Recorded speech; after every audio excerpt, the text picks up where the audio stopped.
Hello, welcome to another video, and about time for another update. And we thought we'd just look at the homestead to see how it's getting on. There's the little chicken setup that was made, pretty much the same as the last video, really. So I'm pretty chuffed how it's turned out.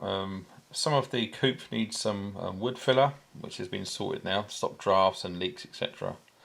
Now, all of you guys who have done this sort of thing before, hens, broody, yes. First we had Griselda, the smaller one. You'll see her in a minute digging a hole trying to escape, bless her. She started her broodiness.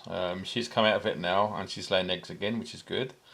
Obviously the other one, Clara, has decided to come all broody. So there she is. Hello Griselda, thanks for starting to lay eggs again.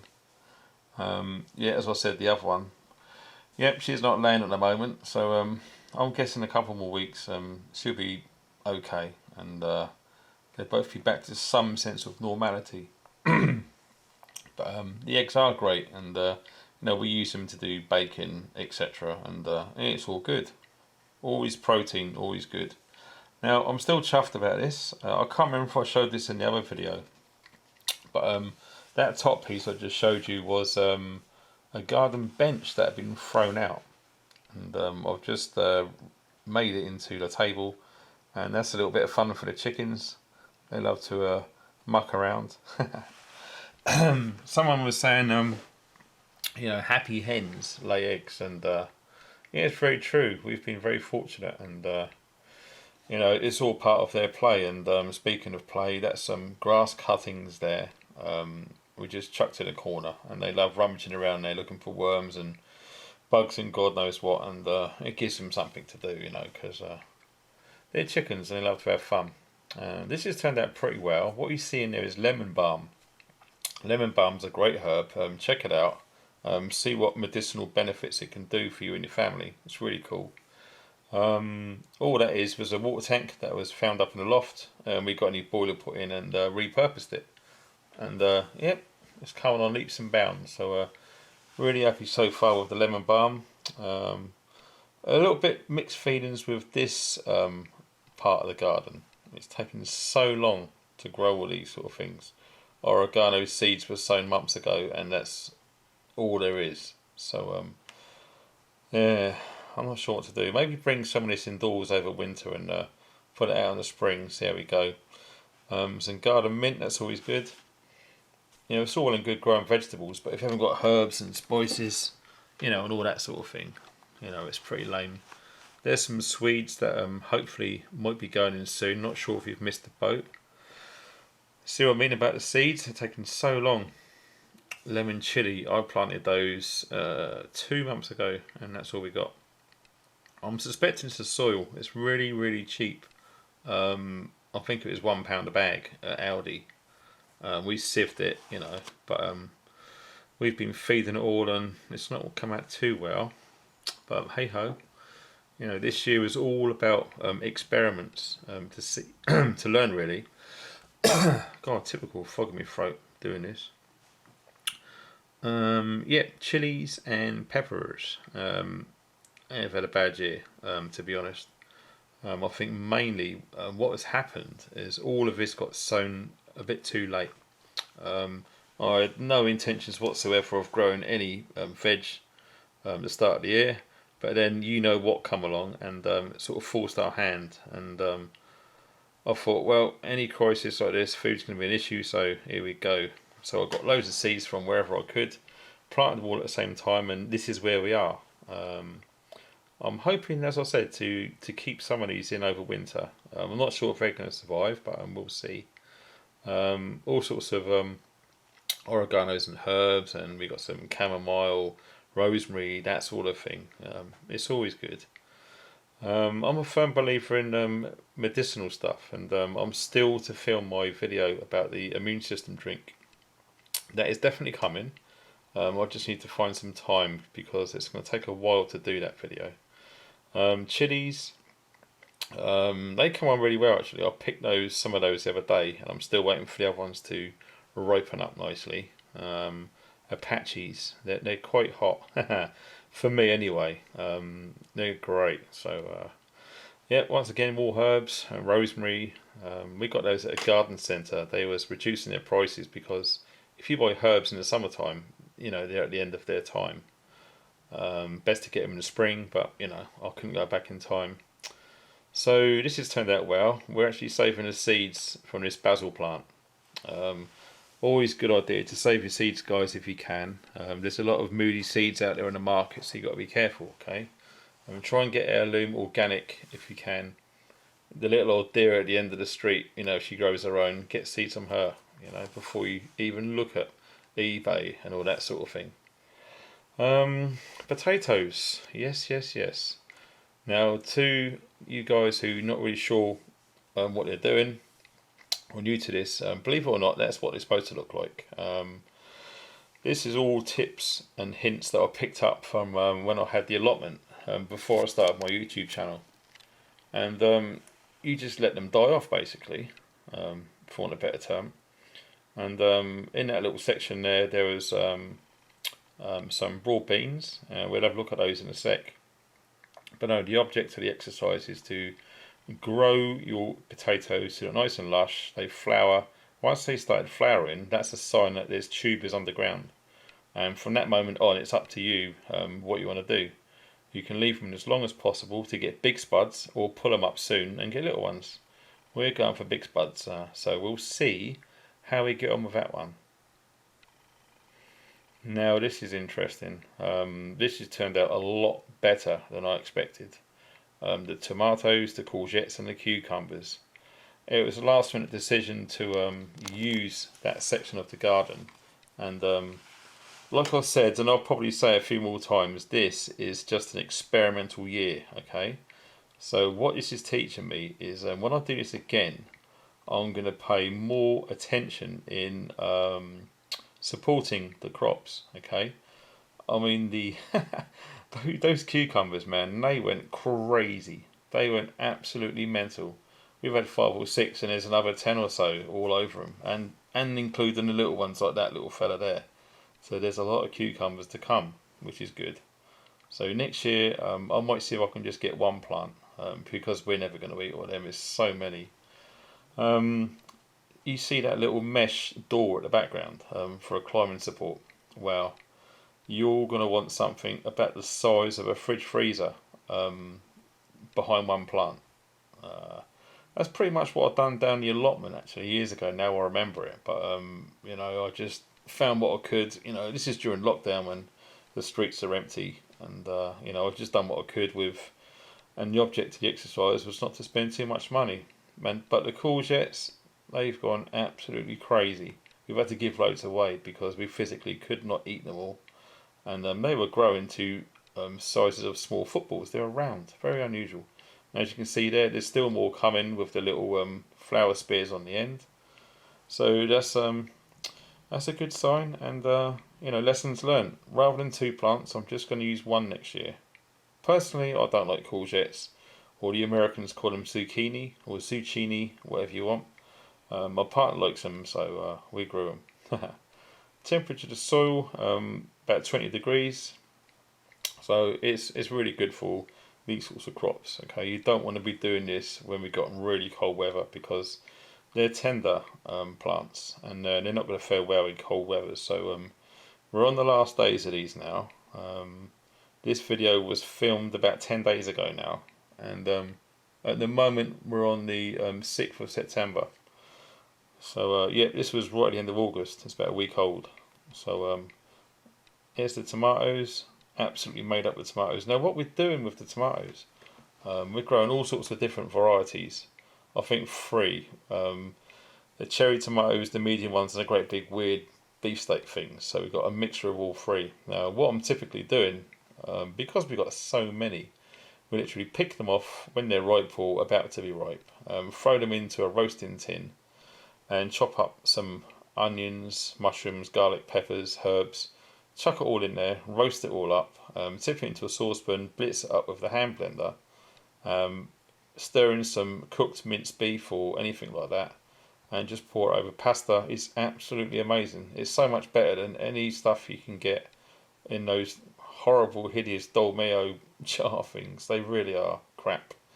In comparison to this, this is real food, and learning to grow your own, and to sort of make your crops work for you. Okay, it's not just a case of just slicing up a tomato and put it on a sandwich. You can do all sorts of things as we're learning here, and we're finding out ourselves, and it's working out great. It really, really is, and to be able to provide food for your family in times like this is essential in my eyes. Okay. Once again, bloody cucumbers. Oh my days, unbelievable. And this is the second courgette plant, and they're still going, which is good. I'm probably going to take a punt and say another 2, maybe 3 more weeks, and we're going to have to take most of this down, depending on the weather. I'm expecting it to turn. The problem we did have, which I'm going to show you guys in a sec, we had really, really high winds. I mean, stupid storms down here. It was unbelievable. And I sort of half expected to wake up in the morning and to see the whole lot smashed. But we done our best, and providing extra support, the day before the storm came, using extra bits of jute twine, cable ties, all sorts to tie everything down. Okay, and luckily it worked for us. And the last remaining broad beans went too well this year. I think we just had a massive aphid attack, and what I'm going to be doing is I'm going to be growing broad beans over winter this time, which what am I saying? When you get the aphids, you don't get them in the winter time, so we're going to be pretty safe with that. So that's another lesson learned. As again, what I said earlier, this year is all about learning. Any crop that is harvested will be a bonus. I started this with the intentions of nothing in return, just learning from it. But it's working out. It's all doing good. Now, as you can see, the little polytunnel with the mesh I've done, it's gone absolutely bonkers, and that's mainly down to the plant food that I was using. Now, what you can see in there is a mixture of all sorts of things, and it is, I know, it's too tightly bunched together. There's not enough space. But when you're desperate and you're up against it, and there's a lot of fear and crap going around at the time, I literally just done my best. And what have we got in there? We got beetroot, we got spinach, we got parsnips, we got sprouting broccoli, we got kale, calvo nero, we've got onions, we've got all sorts of things in there, and they've all come out pretty good. And as I said, it's mainly down to that plant food. I might have to discuss that in another video when I make some more. I might bring you guys along for that one. But what has turned out after research about the plant food that I used was it's very, very good for anything growing above the ground, i.e. leaves. Anything below the ground, like your carrots, your turnips, your parsnips, your potatoes, that sort of thing, it's not going to be very good for it. So again, another lesson learned. This is what I wanted. I want to learn everything I could this year. So next year, when I think food is going to be a huge, massive issue, okay, and I'm not mincing my words. I've got big things about next year with food. So I'm going to look into what I need to do to make more potassium, I think, that sort of thing, with the stuff growing under the ground. But as you can see, all of the leaves went mental in there with that plant food. So much so that it's actually pushed against the net. Now what I'm going to do next year, what I've done in previous years, is I'm going to build a frame. The frame is going to be possibly big enough to walk in, but wide enough, and I'm not going to go too crazy with packing it in tight. I'm going to give it plenty of airspace to reduce the risk of moisture and mildew and diseases. So with that being said, this has kept them butterflies out, and you can see them two dancing around there. All the little bastards, they really, really are. You've got to be so careful, okay? You can, spray garlic water over your crops every day, and hope you don't need the net. But that's a big risk. If anything goes wrong, you know, once they start laying eggs in there, you have had it. You will start to lose everything. Believe me, those cabbage white butterflies are an absolute pest. Them and slugs, and we've been up against those this year. As you can see, the potatoes in the acorn box. Now, this is awesome. You're going to see right at the end of the video what I mean. I've let them all go over, as it were. So what you're going to see, there's a green one. Now, what happens there is, another lesson learned, is if you don't bank them up and keep the sunlight off of them, they go green. If they go green, they go poisonous. So don't take any risks, throw it away. You can cut it in half if you're really, really scrimping, but just chuck them. It's loads, so it doesn't matter. It's not a problem. So we'll be seeing those in a sec. Now, what I said earlier about the storm, it absolutely rattled down this part of the garden, and I had to just do something quick as it was coming in, and it was literally just tie the strings around there, just to keep them, because they would have blown towards us and smashed. It would have been useless, but they survived the storm. And with that, I put the plant pots all on the floor, sheltered out the way, and leant all the stalks against each other, so they literally supported each other. When the storm passed, I put them back up here. Now, luckily, when we moved there was some floor tiles, and I put those on the ladders just to make an extra shelf. More room, more space, more sunlight, more crops, more food. Happy days. And all of these tomatoes, they're my backup tomatoes, okay? If there was any problems, we would have something. And these are all looking good. We're waiting for more sunshine to ripen them off. But hey, if it comes to it, apparently what you can do is put them all on the windowsill and hope that any sunlight comes along, ripens them up. Otherwise, we're going to have them fried green tomato things and green tomato chutney, blah, blah, blah. So it's not the end of the world. Tomatoes, as I said, you can use them. We use them mainly in sauces, to be honest. And yeah, you know, all the vitamins and nutrition in those, it's great. And yeah, you can't beat a fresh tomato. You know, you get the ones in the shops. I can't tell you how long they've been picked, but these are great. And so are these, the carrots. They've all come on nice. I'm considering planting some overwinter ones pretty soon, so they're going to be going in. These ones are just an experiment to see if they took off, and they did. In fairness, these should have been pinched out, but we never got round to it, and it all went a bit disastrous. And again, we got some more oregano, really small there. I'm not sure what to do with those. Maybe put them in little pots and keep them in. These are spring onions we just left. No big deal, we can chop all them up, they can go into soups, etc. And yeah, here we go again, more tomatoes. All of the tomatoes come out an absolute treat. They really, really did. So yeah, very grateful and blessed to have such an abundance of tomatoes this year. And this rhubarb was free. Now, I didn't have to go too far. I found it on the free website, and the old woman, bless her, she gave me this big root. I put it in the ground, and mate, a few weeks later, that was it. And there she is, rhubarb, awesome. And here's the potatoes. When we touched on earlier, they went over. Now, what I tend to do is to cut them a couple of inches from the top of the dirt, of the soil. Rake away any weeds and just check that if there's any potatoes showing, you just cover them over. Now, once I've done this, I give it a good feed, a massive feed with that plant food, with the seaweed, etc. And we'll leave it at that. There's all of the green that come off the top. That's all been gone now, chucked out of the way. So all I'm going to do now is leave that for maybe 1 or 2 weeks, I'm not sure yet, and then just dig them all up. The longer you leave them in there, the harder the skins get and the bigger they get. So that's the idea behind that. As tempting as it is to dig it all up now and put stuff down there, I'm going to leave it for a bit. Now here's the other one, the acorn box with the potatoes, the same state. We cut them back. These ones have been cut back for a while. So we got our beautiful son, Arlen, to pick the first ever one. Bless him. He loved it and so did we. Thanks for watching and stay funky.